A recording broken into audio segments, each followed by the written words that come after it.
Yes, write down first question. A cubic unit cell is made up of x and y elements. Is made up of x and y elements.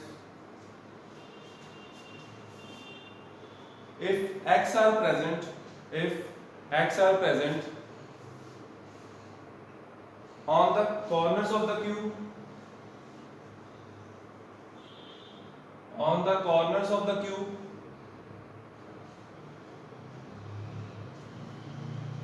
and y are present, and y are present on center of faces cube, centers of faces of cube, centers of faces of cube.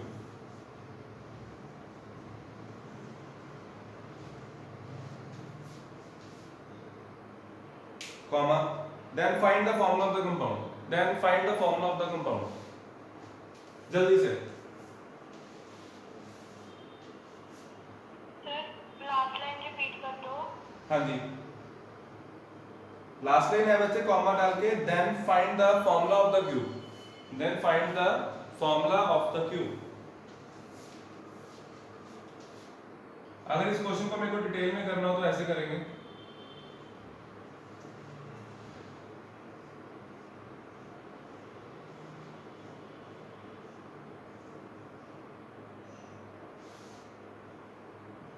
बच्चे मैं जो points बोल रहा हूँ ध्यान से सुनना. इधर सुनो, ये कुछ भी पेपर में नहीं बनाना, ठीक है? आपको वैसे ही पता होना चाहिए. एक नंबर का क्वेश्चन है, एक नंबर में आता है कुछ नहीं बनाना, कोई क्यूब नहीं बनाना, कुछ कोई एटम नहीं शो करना. सीधा लिख देना कि कॉर्नर पे 8 कॉर्नर होते हैं, 8 into 1/8 1 आ जाएगा, और ऑल फेसेस ये भी आ जाएगा. कितना? 1 6 into 1/2 3, तो आंसर आ जाएगा AB3. एक एटम देखो, पूरे यूनिट सेल में एक एटम A का होगा और B के 3 होंगे, तो हमारा फॉर्मूला आ जाएगा AB3. क्लियर? तो इसमें मैं आपको वैसे ही शो कर रहा हूँ, लेकिन हमें नहीं करना पेपर में, आपको क्लैरिटी के लिए कर रहा हूँ, ठीक है? तो ये यहाँ 1 2 3 4 5 और सामने, ठीक है? तो ये ऐसे हो, यहाँ पे लिख दो, ये रहा B. मैं आपको क्लियरिटी के लिए करा रहा हूँ, ये इतना शो नहीं करना होता, ठीक है? कर लो बच्चे, हरी अप.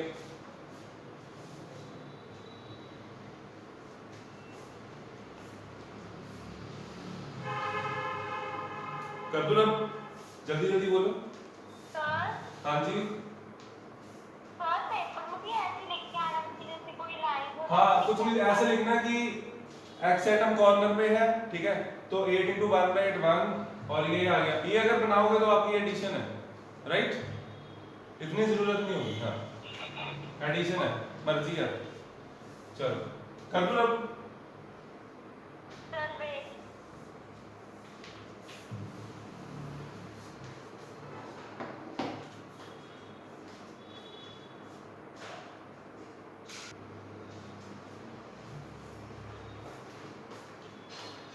हाँ जी स्टूडेंट्स, ये एक क्वेश्चन और किया हमने, जो मैं दोबारा समझा रहा हूँ, ठीक है?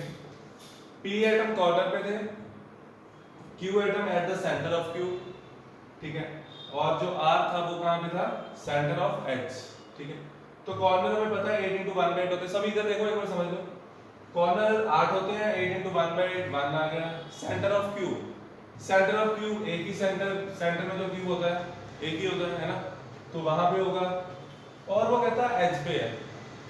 अब यहाँ पे ना ये जो बता रहा ना एच पे कुछ होता है, वो मैंने अभी आपको बताया नहीं है. एच पे पड़ा है एटम, एच पे क्या है हमें नहीं पता, है ना? अभी धीरे धीरे पता लग जाएगा. वहां पे एम्प्टी स्पेस कहाँ से आई, है ना? वहां पे बच्चे वॉइड होता है, हम आगे जाके पढ़ेंगे. तो एच से जो कॉन्ट्रीब्यूशन होती है वो कितनी होती है, बोलो. यस 1/4. हाँ, क्योंकि कोई भी जो क्यूब होगा उसकी जो एच होगी, कोई भी एच ले लो, वो 4 और क्यूब्स के साथ शेयर होगी, मतलब कि 3 क्यूब और क्यूब्स के साथ शेयर होगी.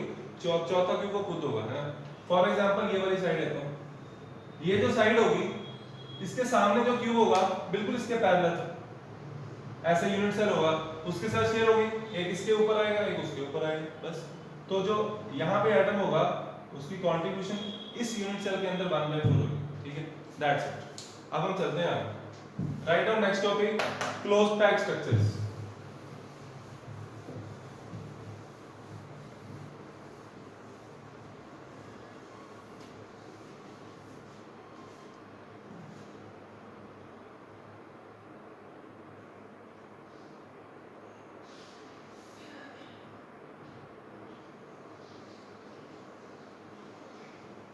Write down one line.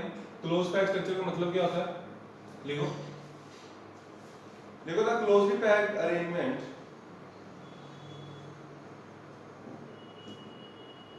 the closely packed arrangement is that in which maximum available space, जितनी स्पेस होगी ऑक्यूपाई हो एटम्स के साथ, maximum available space is occupied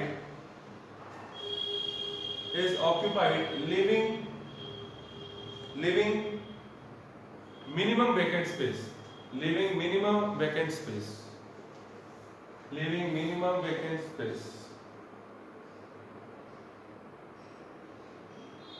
This corresponds to a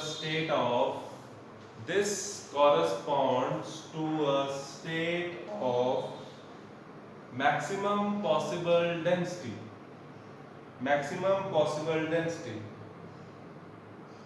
जितनी ज्यादा अच्छी पैकिंग है ना, मतलब कि जितनी ज्यादा जगह स्पेस के साथ भरी होगी, इसका मतलब एटम्स क्लोज है ना। एटम्स जितने ज्यादा क्लोज होंगे उनका मेल्टिंग एंड बॉइलिंग पॉइंट भी हाई रहता है और उनकी डेंसिटी भी हाई रहती है, ठीक है। आगे लिखो, द क्लोजर द पैकिंग, फिर से वही चीज है, स्टेबिलिटी के लिए बता रहा है, जितनी ज्यादा पैकिंग क्लोज होगी उतना स्ट्रक्चर हमारा स्टेबल होगा। Write down, the closer the packing,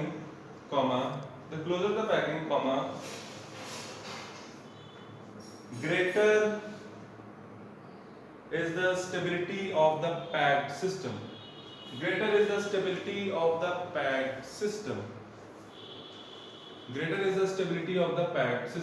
Right? चलो, अब ये कैसे पैकिंग हो सकती है वो हम अभी पढ़ेंगे। फॉर एग्जाम्पल मैं आपको करके देता हूं। आपके पास घर पे स्फेयर्स है ना, आपके पास घर पे स्फेरिकल बॉल्स हैं छोटी छोटी, ठीक है, उनको आपने नीचे रख दिया, उसके ऊपर लेयर बनानी है, तो उसके ऊपर जो लेयर बनानी है तो कहाँ रख सकते हो, ये मैंने ग्राउंड पे रखे हैं मान लो, ठीक है, तो इसको कैसे रखोगे, या तो आप चाहो तो यहाँ पे रख सकते हो इसके बिल्कुल ऊपर। एक बच्चा ऐसे करेगा, अगर मैं आपको बोल दूं घर से करके आना है ना, ये टच है इसके साथ, एक बच्चा ऐसे करेगा, एक और बच्चा ऐसे भी कर सकता है।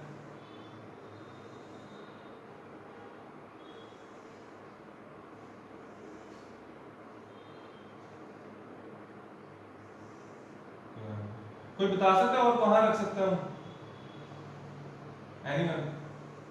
और हाँ, स्फीयर के बीच में, ठीक है, स्फीयर के बीच में रख सकते हैं। तो मैं इसको चेंज कर देता हूँ, तो हमारे पास दो जगह तो यहीं पे आ गई, ठीक है, तो स्फीयर के बीच में भी हम रख सकते हैं।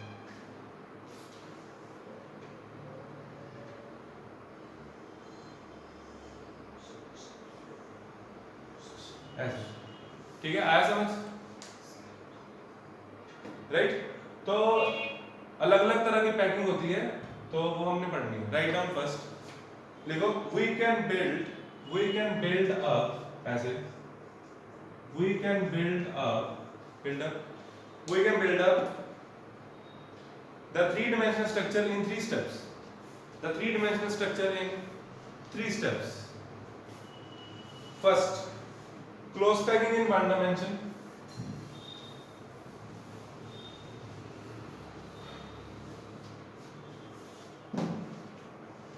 फर्स्ट लिखो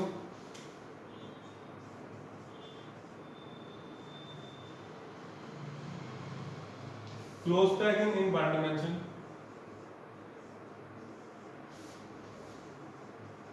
सर वो आपने लाइन क्या बोली थी, वी कैन बिल्ड के हाँ बाद? हाँ, we can build up the three dimensional structure in three steps. Three dimensional structure in three steps.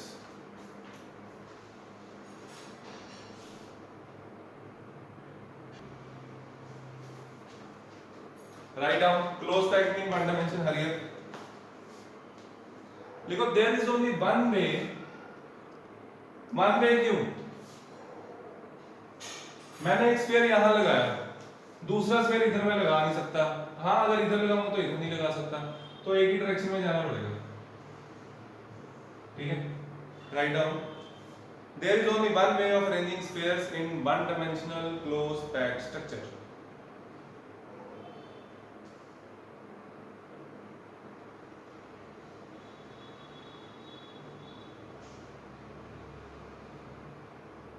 There is only one way of arranging spheres in one-dimensional closed packed structure.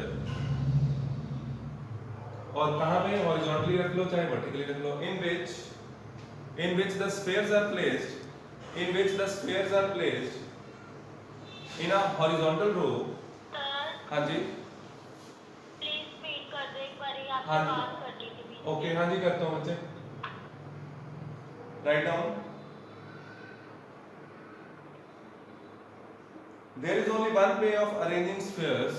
There is only one way of arranging spheres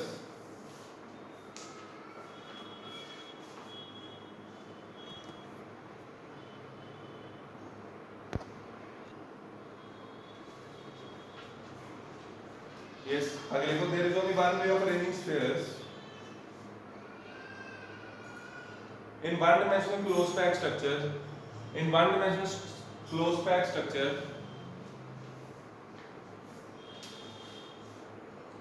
in which the spheres are placed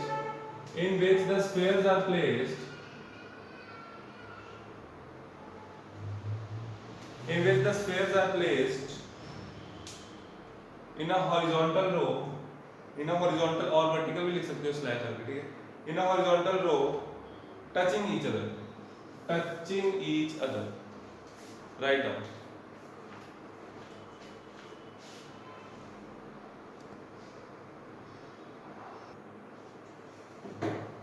हाँ जी। तो यहाँ पे ना बच्चे बहुत बारीकी से question आते हैं, ठीक है, बीच बीच में से पूछता है वो कोऑर्डिनेशन नंबर। तो इसका कोऑर्डिनेशन नंबर क्या है? कोई भी बीच वाला स्फीयर उठा लो, कितने स्फीयर इसके साथ लगे हैं, 1 2, इसके रिस्पेक्ट में देख रहा हूँ, ठीक है, तो इसका कोऑर्डिनेशन नंबर 2। कोऑर्डिनेशन नंबर होता है कितने एटम्स के साथ टच हो रहे हैं, राइट। लिखो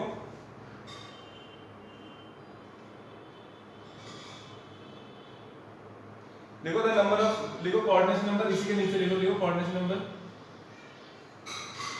the number of nearest neighbours of a particle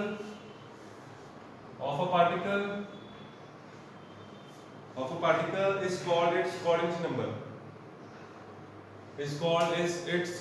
number, जल्दी जल्दी शाबाश। और वन डायमेंशन में कोऑर्डिनेशन नंबर कितना आया? यस हेलो 2 लिख लो, राइट डाउन। तो एमसीक्यू में ऐसे क्वेश्चन पूछे जाएंगे मैट्रिक्स मैथ में, मैचिंग में, तो बहुत बेस क्लियर होना चाहिए, ठीक है, पूरा चैप्टर थॉरली में आना चाहिए, इसलिए आपने देखा मैं लाइन टू लाइन करा रहा हूँ, सारा आना चाहिए। चलो आगे हम पहुंच गए बच्चे क्लोज पैकिंग इन 2 डायमेंशन।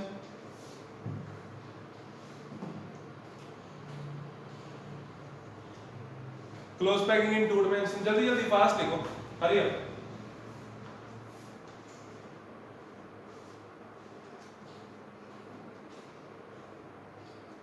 इसमें 2 होती हैं,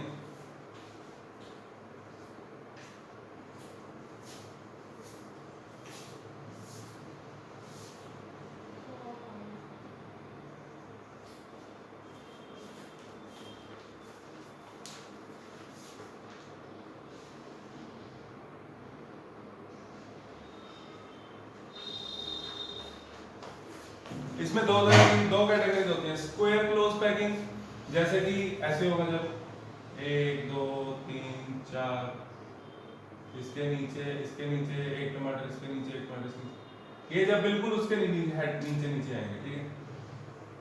तो मैं अभी रफ बना रहा हूँ, ठीक है। तो ये होती है स्क्वायर क्लोज पैकिंग, इसको बोलते हैं, ये ए लेयर है, this is a layer, this is a layer and this is also a layer. A layer का मतलब है कि बिल्कुल उसी डायमेंशन में, सेंटर टू सेंटर। बच्चे बात समझ आई मैं क्या बोल रहा हूँ? बोलो जल्दी। ओके चलो लिखो फिर। इसमें दो तरह की टाइप्स हो जाएंगी, ए टाइप और दूसरी क्या होगी? दूसरी हमने अभी बनाई थी जब हमने वॉइड्स में रखा था। देखो ये कैटेगरी हो जाएगी, ठीक है।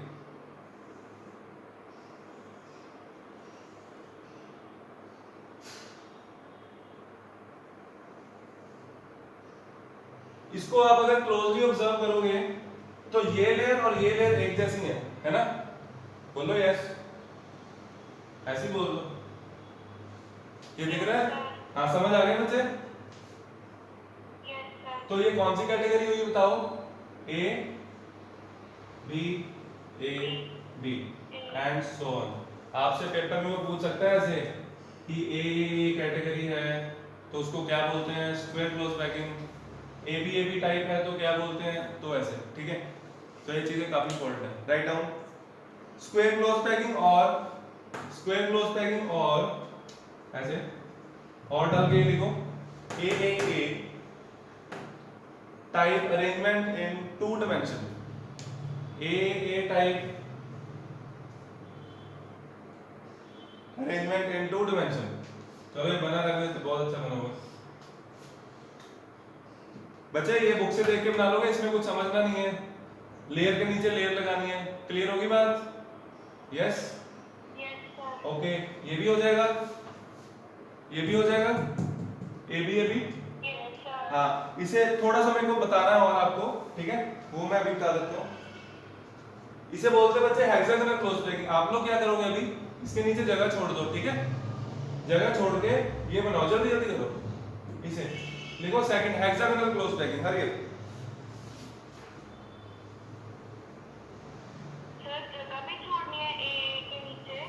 हाँ, ये बनाने के लिए इसके और इसकी जगह छोड़नी है।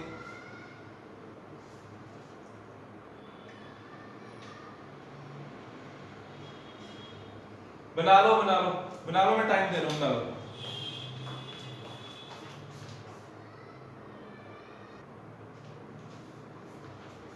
हाँ जी बना लिया सबने?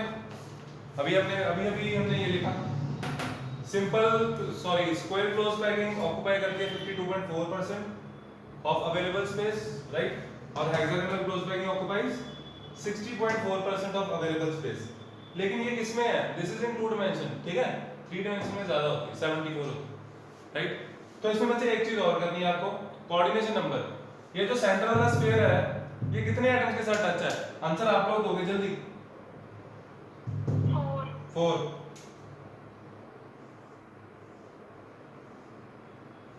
तो इसका कोऑर्डिनेशन नंबर कितना आ गया? 4। इसका कितना आएगा?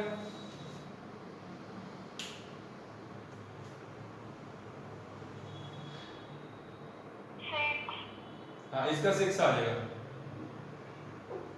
इसका कोऑर्डिनेशन नंबर आएगा 6।